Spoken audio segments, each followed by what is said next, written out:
Hey, it's Dr. Jenny Cristerna, the lead psychological surgeon right here at International High Achievers, and this is part of the Narcissistic Trait series.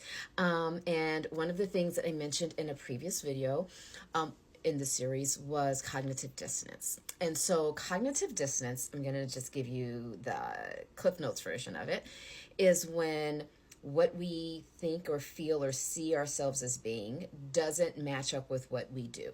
Right? So our inner world, the view we have of ourselves and who we think we are does not match up with our behavior. So what we do doesn't match up with who we say or believe we are to be. So we might say that we're very nice, but then, we are always yelling and blowing up at people. It's like, oh, that's, not me, right? And it's like, but you just did the thing you said you are not, right? And so people will go, that doesn't match up. That's dissonant. How I see myself does not get reflected in how I behave or show up in the world. It's just an internal mirror image movie of who I believe I am. So with that said, that is the essence of cognitive dissonance. You can learn more about it online and read about it. There's tons of books about it. But for the purposes of this video, we're going to stick to that shorthand version of it, okay?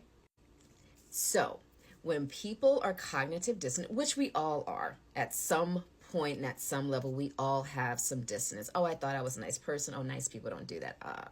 And then you make some changes. The thing about cognitive dissonance and narcissistic traits is that at some point, the person with that narcissistic trait may choose to not change. They may go, okay, I say I'm this, but I do that. And this is what you'll see them do. They'll justify it, which is really scary. They will literally justify why it is okay for them to do what they've done or continue to do what they've been doing.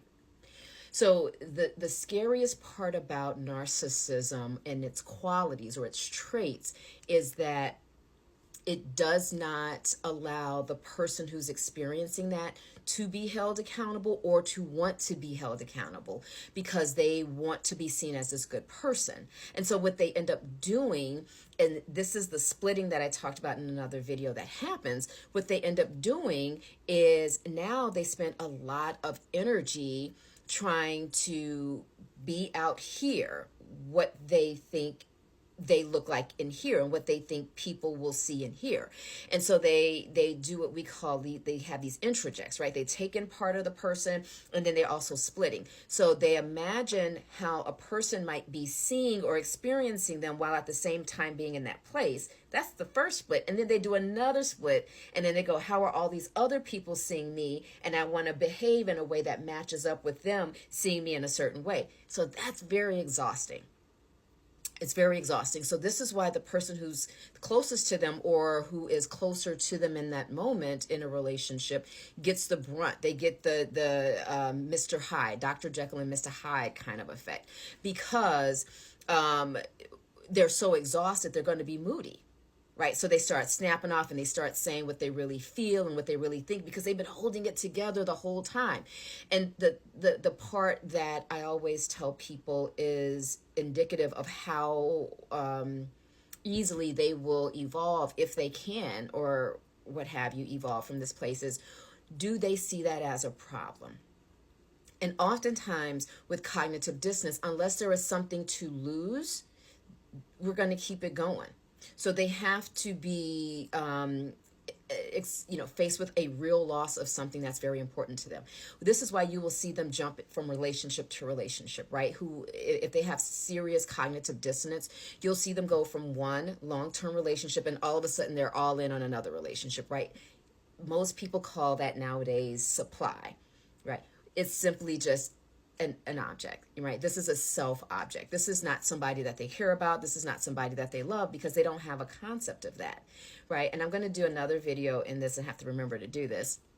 But someone who has a really strong narcissistic trait that is going to be pretty hard to evolve. It might be like water over rock. It'll just take years, sometimes often decades before they can evolve that trait and smooth it out.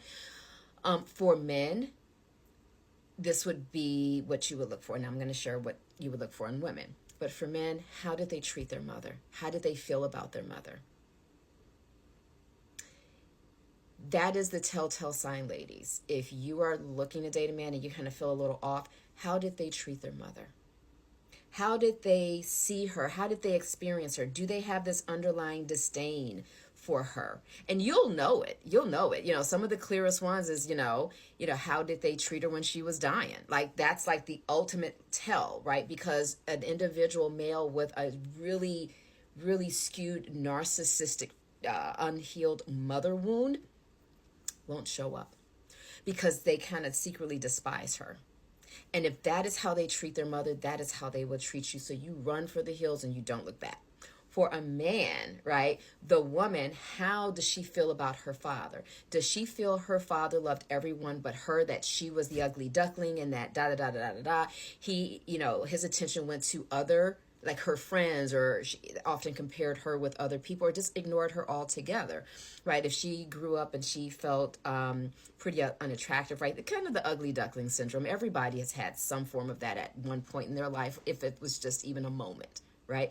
But hers would have been chronic, right? Where she's the disappointment. She's the, I don't know, maybe the airhead or cute but stupid, or I don't really know, right? Something along those lines, where now, maybe she kind of grew out of that, because most ugly ducklings, they do, right? Most ugly ducklings will come into a part of their life where they feel pretty and they feel wanted, and then they kind of get so excited that they show off everything, and they kind of get promiscuous, and they don't want anybody to know. And so they're with all these men because it makes them feel like, oh, I'm special. See, I'm pretty. I'm not ugly anymore.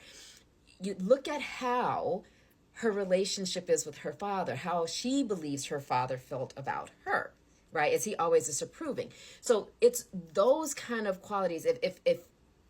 If you're with a woman like that, run for the hills, because she doesn't have the substance just yet to be present in a full relationship. She can develop that, absolutely. So of course we can grow out of those things, but usually those things are a little harder to grow out of. So she's going to really be with men for the money, looking for a meal ticket, those kind of things, until she does her real deep healing. So with that said, there is a book that I have all my patients read, and it's called Mistakes Were Made, but Not by Me. It is by Tavris and Aronson, and excellent book. They probably are on their gazillionth edition, but wonderful book. It talks about cognitive dissonance in everyday life. And so I do have all my patients read it. So I hope it's helpful for you. If you're looking to do some work or work through a breakup, especially with someone who has very strong narcissistic traits, give me a call. It does not take decades or years to work through it if you do it in the right way, in a methodical way. So hope this was helpful. Continue to look for this series. It'll be coming out as often as I can put them out. Okay, thanks. Bye.